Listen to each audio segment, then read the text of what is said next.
All right, so now we'll do the building pad. So again, I'm just going to go to my building footprint, which I've already drawn in, and I'm going to select that line. And just like I did before, I'm going to go to CAD, I'm going to copy, and we're going to put this on a DTM building layer.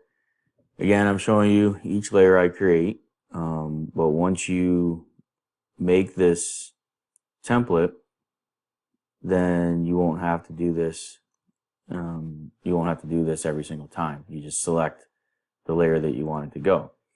So I'm just going to use magenta, again, protect it, put it on that DTM group, close, and then click close.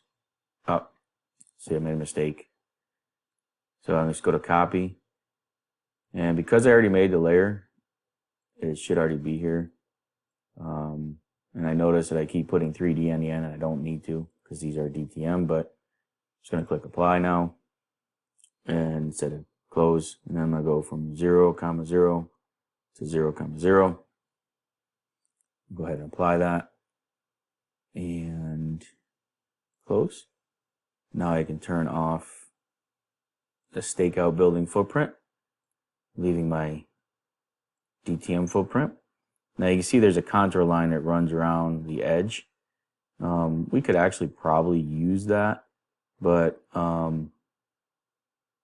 that's the 24-foot contour.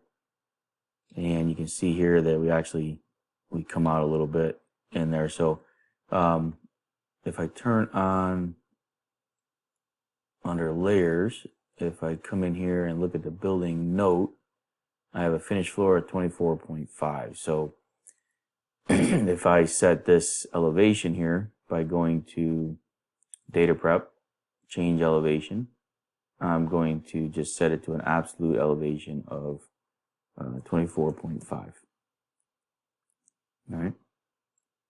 So I can use that. Now I can also use this line here, which is already elevated to 24.5.